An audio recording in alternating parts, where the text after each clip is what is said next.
साल था 1700। ब्रिटिश व्यापारियों को भारत आए लगभग 100 वर्ष पूरे हो चुके थे। वे भारत के बाजारों में किसी दीमक की तरह घुस चुके थे, धीरे धीरे, चुपचाप, मगर गहराई तक। उनका प्रभाव बढ़ता ही जा रहा था। आने वाले वर्षों में battle of Plassey, third battle of Panipat और बैटल ऑफ बक्सार जैसे युद्ध भारत की सत्ता की दिशा बदलने वाले थे। लेकिन इन सब उथल पुथल से पहले एक British lieutenant, captain William, Bharat आया। वह बाकी अंग्रेजों जैसा नहीं था। उसका उद्देश्य न तो भारत पर कब्जा करना था, न ही धन लूटना। वह आया था एक रहस्य की तलाश में। एक दिन इंग्लैंड में अपने पिता की विशाल लाइब्रेरी में पुरानी किताबें खंगालते हुए विलियम की नजर एक धूल से ढकी डायरी पर पड़ी। वह डायरी उसके पिता सर जोसेफ की थी।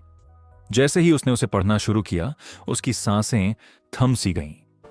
डायरी में एक ऐसी जगह का वर्णन था जहां हर वस्तु सोने की थी, पत्थर, घर, पेड़, यहां तक कि सड़कें भी। सर जोसेफ ने उस स्थान को नाम दिया था एल डोराडो, सोने का शहर। यही रहस्य विलियम को भारत खींच लाया था, परंतु उसके पास केवल एक नाम था। न कोई नक्शा, न दिशा, न प्रमाण। भारत पहुंचते ही वह उस रहस्यमयी स्थान के बारे में जानकारी जुटाने लगा। उसने राजाओं के अभिलेख खंगाले, साधुओं से बातचीत की, पुरानी लाइब्रेरियों में धूल फांकी। साल दर साल बीतते गए। पूरा 15 वर्ष उसने इस खोज में लगा दिए और बदले में मिला केवल निराशा। अब उसे लगने लगा था कि शायद उसके पिता ने किसी कल्पना का वर्णन किया था। शायद एल डोराडो केवल एक सपना था, लेकिन भाग्य को कुछ और ही मंजूर था। एक दिन महाराष्ट्र की एक प्राचीन लाइब्रेरी में किताबें पलटते समय उसे एक ग्रंथ में उसी स्थान का उल्लेख मिला जिसकी वह वर्षों से तलाश कर रहा था। वहां उस जगह का नाम ड्रेमोशांग लिखा था, जो वर्तमान में सिक्किम के नाम से जाना जाता है। विलियम का दिल जोर जोर से धड़कने लगा। वह तुरंत अपने पुराने मित्र एलिफेंट के पास पहुंचा और उत्साह से उसे अपना ब्रेक थ्रू बताया। लेकिन एलिफेंट ने गंभीर स्वर में कहा, विलियम, तुम पहले ही अपनी जिंदगी के 15 साल इस खोज में गंवा चुके हो। अब इसे यहीं खत्म कर दो। पर विलियम के भीतर की आग अब और भड़क चुकी थी। उसने अपने मित्र की एक न सुनी। कुछ ही दिनों में उसने एक दल तैयार किया। इस दल में भारत के 2 विद्वान इतिहासकार, विशभ और तिलक, शामिल थे। उनके साथ कुछ साहसी सैनिक और स्थानीय मार्गदर्शक भी थे। और इस तरह शुरू हुई एक खतरनाक यात्रा, ड्रेमोशांग की ओर, एल डोराडो की ओर, सोने के शहर की ओर। साल 1715। विलियम और उसकी टोली महाराष्ट्र से निकल चुकी थी। उनका सफर आसान नहीं था। उस समय भारत वैसा नहीं था जैसा आज है। न पक्की सड़कें, न सुरक्षित मार्ग। चारों ओर राजनीतिक अस्थिरता, छोटे छोटे राज्यों की सत्ता की लड़ाइयां और अंग्रेजी प्रभाव धीरे धीरे गहराता हुआ। जैसे जैसे वे उत्तर की ओर बढ़े, मौसम बदलता गया। गर्म मैदानों से निकलकर वे गंगा के उपजाऊ क्षेत्रों से गुजरे, फिर घने जंगलों और दलदलों को पार किया। कई बार डकैतों ने उनका पीछा किया, कई बार स्थानीय राजाओं के सिपाहियों ने उन्हें जासूस समझकर रोक लिया। विशभ और तिलक अपनी विद्वता से कई बार उन्हें मुसीबत से बचा लेते। वे स्थानीय भाषाएं जानते थे, रीति रिवाज समझते थे। लेकिन असली परीक्षा अभी बाकी थी।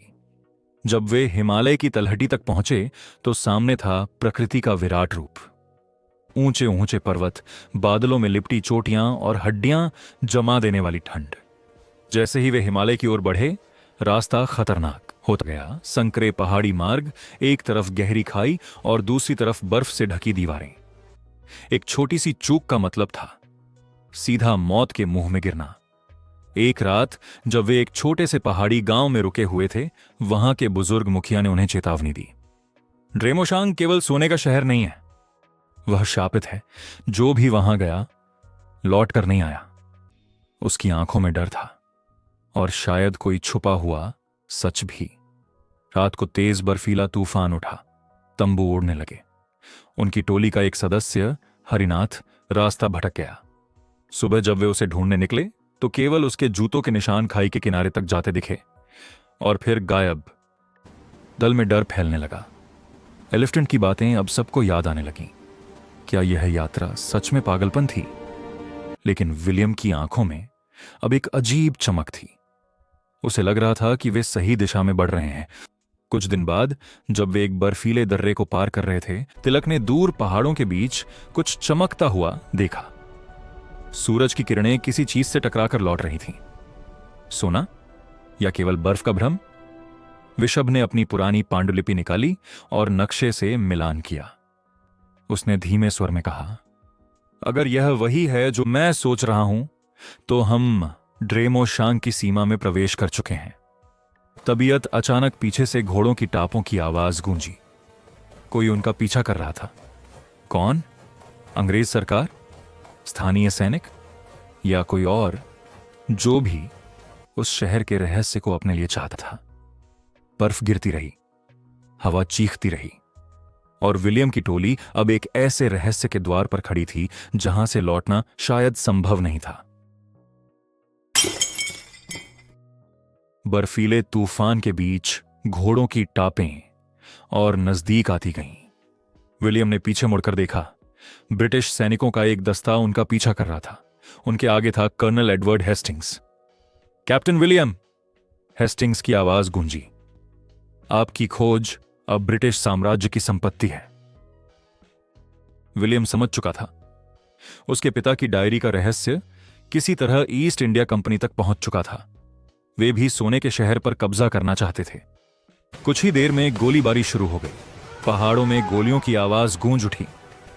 बर्फ पर खून के छींटे पड़ने लगे। उसी अफरा तफरी में अचानक तेज हवा चली, बादल हटे और सबकी आंखें चौंधिया गईं। सामने पहाड़ों के बीच एक विशाल घाटी चमक रही थी। वह था ड्रेमोशांग। घरों की दीवारें सच में सुनहरी थीं। मंदिरों के शिखर सूर्य की रोशनी में दहक रहे थे। पूरा शहर मानो पिघले हुए सोने से बना हो। ब्रिटिश सैनिक पागलों की तरह नीचे की ओर भागे। हम अमीर हो गए, कोई चिल्लाया। लेकिन जैसे ही वे घाटी में उतरे, जमीन कांप उठी। सोने की दीवारें लहराने लगीं। मंदिरों के शिखर पिघलने लगे। सैनिकों के हाथों में पकड़े सोने के टुकड़े राख में बदलने लगे। विशभ चीखा, यह असली सोना नहीं है। तिलक ने कांपती आवाज में कहा, यह शहर लालच की परीक्षा है। तब घाटी के बीचों बीच एक प्राचीन शिला चमक उठी। उस पर संस्कृत में कुछ अंकित था। विशभ ने पढ़ा, जो स्वार्थ से आएगा वह शून्य पाएगा, जो सत्य की खोज में आएगा वही अमर होगा। विलियम के हाथ कांप रहे थे। उसे अपने पिता की डायरी की आखिरी पंक्ति याद आई, एल डोराडो सोने का शहर नहीं, यह मनुष्य के हृदय की परीक्षा है। ब्रिटिश सैनिक एक एक कर जमीन में धंसने लगे। उनकी चीखें पहाड़ों में गूंज उठीं। हेस्टिंग्स ने भागने की कोशिश की, पर बर्फ की दरारों ने उसे निगल लिया। अब घाटी शांत थी। सोने की चमक धीरे धीरे फीकी पड़ने लगी। ड्रेमोशांग असल में एक प्राचीन ऊर्जा से संरक्षित स्थान था। एक भ्रम जो केवल लालचियों को आकर्षित करता था और उन्हें नष्ट कर देता था। विलियम घुटनों के बल बैठ गया। मैं यहां धन के लिए नहीं आया, उसने फुसफुसाया। मैं सत्य जानने आया था। घाटी में एक कोमल प्रकाश फैला। सोने का शहर धीरे धीरे पत्थर और हिम में बदल गया, जैसे वह कभी था ही नहीं।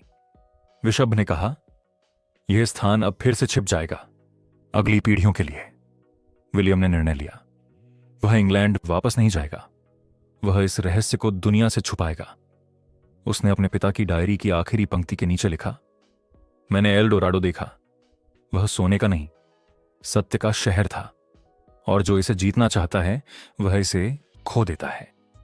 कुछ वर्षों बाद हिमालय की वादियों में एक विदेशी साधु के बारे में कहानियां फैलने लगीं, जो लोगों को लालच छोड़ने और सत्य की खोज करने की शिक्षा देता था।